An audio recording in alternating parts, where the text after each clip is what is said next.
बिस्मिल्लाहिर्रहमानिर्रहीम। 12वीं जमात के तलबा आप पर अल्लाह की रहमत हो। हम पार्ट सेकंड का ही दूसरा पैरा यहाँ पढ़ रहे हैं। Interview. Actually this lesson gives us most clear impression in interview of the people of our times. The set of one man, the interview asking questions from the other. The interview gives him power and influence. किसी शख्स का, किसी celebrity का जब interview किया जाता है तो उसके इन्फ्लुएंस में चार चांद लग जाते हैं, लोग उसको जान जाते हैं और उसकी इज्जत समाज में बढ़ जाती है। तो not everyone can do that, of course. Your non-fictional writing, your scholarly work has a certain playful and personal quality about it. मुझे खांसी आ रही है तो वीडियो में आपको कोई खतरा नहीं है मेरी खांसी से। मुकुंद कहता है कि हर कोई ऐसा बेशक नहीं कर सकता है। आपका नॉन फिक्शनल राइटिंग हो गया, ये फिक्शन की तरह ही होता है। फिक्शन में हम literature in the form of prose. Fiction is a literature in the form of prose, like novels that describe imaginary events and people. That means in fiction, imaginary people, places, events, discussions are considered. And in non-fictional writing, it is a piece of writing of some travel writings, essays, autobiographies that consider a particular viewpoint. तो non fictional में हम किसी सफ़र की दास्तान लिखते हैं, किसी की ऑटोबायोग्राफी लिखते हैं, तो जो कुछ भी होता है नॉन फिक्शनल में वो फिक्शन की तरह ही होता है, लेकिन रियल होता है, सच में होता है। तो ये फ़र्क आपको करना चाहिए नॉन फिक्शनल और फिक्शन में। तो ये इसको कहता है कि आपका जो स्कॉलरली अंदाज है, मज़ाया अंदाज में जो आप इंसान की ज़ाती खूबियों के बारे में लिखते हो, ये एक मार्केट डिपार्चर है एक रेगुलर एकेडमिक स्टाइल का, which is invariably depersonalised, often dry and boring, जो खासकर डिप्रेशनलाइज्ड होता है, जिससे आदमी की डिप्रेशन क्रिएट होता है, जो बोरिंग होता है। जब हम किसी शख्स की ऑटोबायोग्राफी लिखते हैं, उसका खाना पीना, अंदाज़े बयान, उसके चलने का स्टाइल, उसका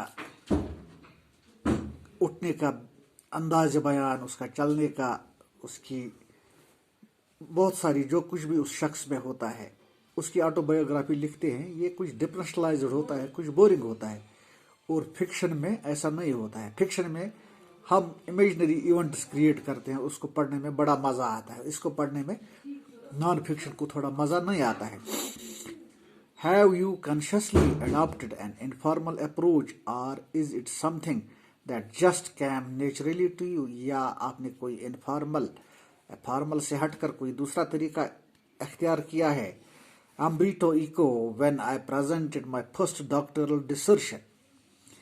डॉक्टोरल डिसर्शन का मतलब हो गया, डॉक्टोरल डिसर्शन होता है a written document that summarises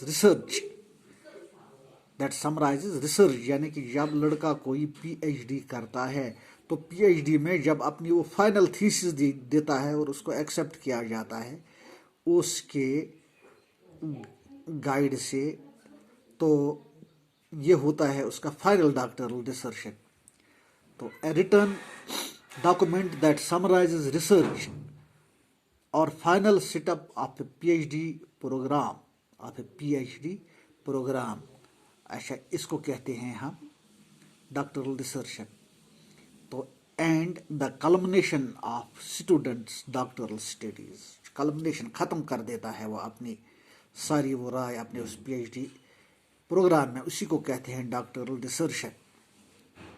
तो when I presented my first doctoral dissertation in Italy, जब इटली में मैंने अपना डॉक्टरल डिसर्शन फर्स्ट पेश किया, One of the professors said, एक प्रोफेसर ने कहा, scholars learn a lot of certain subjects, then they make a lot of false hypotheses, then they correct them, and at the end they put the conclusions. तो अमरिटो eco कहता है, जब मैंने अपनी पहली पीएचडी की फाइनल डॉक्टरल डिसर्टेशन पेश की तो एक प्रोफेसर ने मुझे कहा कि जो स्कॉलर होते हैं वो बहुत सारे हाइपोथेसिस बनाते हैं, तो फिर उन्हें करेक्ट करते हैं। पहली पहली बार उनमें गलतियां होती हैं, वो इन गलतियों से सीखते हैं, इन गलतियों को सीढ़ी बनाते हैं और उनको करेक्ट करके आगे जाते हैं और अपने कंक्लूजन पे पहुंच जाती है। यू ऑन द कंट्रेरी, तुम इसके बरखिलाफ, told the story of your research, तुमने अपनी रिसर्च की कहानी बताई है। Even including your trials and errors, तो trials and errors, trial and error theory BEd programme में एक थ्योरी होती है, यानी कि बार बार गलतियां करना और उन गलतियों को सुधार के आगे दुरुस्त करना और कामयाबी का मंजिल पाना, यही ट्रायल एंड एरर थ्योरी है। Trials and errors at the same time, और इसी वक्त ही recognised I was right and went on to publish my dissertation as a book, तो उसको ख्याल होता है कि मैंने अपनी किताब दुरुस्त लिखी है और इसको वो शाया कर देता है। Which meant the appreciated it, which meant he appreciated it, यानी कि जिसका मतलब है इसको शाबाशी मिल जाती है। At that point the age of 22, 22 साल की उम्र में, understood scholarly book should be written the way I had done, scholarly किताबों को इसी तरह से लिखना चाहिए जैसे मैंने लिखा है। Scholar is a person who is quest of learning and innovation and gives the final conclusion of his programmes, उसको स्कॉलर कहते हैं। By telling the story of the research, तुमने अपनी रिसर्च की कहानी यहाँ लिखी है। This is why my essays always have a narrative aspect, ये इसलिए है क्योंकि मेरे एसेज नैरेटिव करते हैं, वो कुछ बताते हैं लोगों को। And this is why probably I started writing narratives novels so late, और ये इसीलिए है कि मैंने नॉवेल्स लिखे हैं, लिखना शुरू कर दिया लेट में, देर, बड़ी देर के बाद। एट द एज ऑफ 50, 50 साल की उम्र में, मोर आर लेस, ज्यादा या कम। आई रिमेंबर, मुझे याद है, that my dear friend Ronald Barthes was always frustrated that he was an essayist and not a novelist. मुझे याद है मेरा दोस्त रोनाल्ड बार्थ्स, वो हमेशा फ्रस्ट्रेट रहता था, वो एक मजमून निगार था, वो नावलिस्ट नहीं था। He wanted to do creative writings one day or another, but he died before he could do so. वो कुछ तहकीक करना चाहता था क्रिएटिव राइटिंग्स के बारे में, लेकिन वो उससे पहले ही मर गया। I never felt this kind of frustration, मैं इस तरह कभी फ्रस्ट्रेट नहीं हुआ। I started writing novels by accident, एक हादसाती तौर पे मैंने नॉवेल्स लिखनी शुरू की। I had nothing to do one day and so I started, मुझे कुछ नहीं करना था, लिहाजा मैंने शुरू कर दिया नॉवेल्स लिखने का। Novels probably satisfied my taste of narration, नावलों ने मेरी इस टेस्ट ऑफ नरेशन को, अंदाज बयां को सेटिस्फाई किया, मुतमीन किया। मुकन, talking about novels from being a famous academic, you went on to becoming spectacularly famous of the publication of the name of the rose. तो नावलों के बारे में अगर बात की जाए तो आप अपने इस तालीमी दौर में बहुत ही छा गए, स्पेक्टिकुलरली छा गए, आपकी मशहूरी हो गई जब आपने गुलाब the name of the rose, ये नावल लिखी, name of the rose. You have written 5 novels against many more scholarly works of non fictional, इस नॉन फिक्शनल के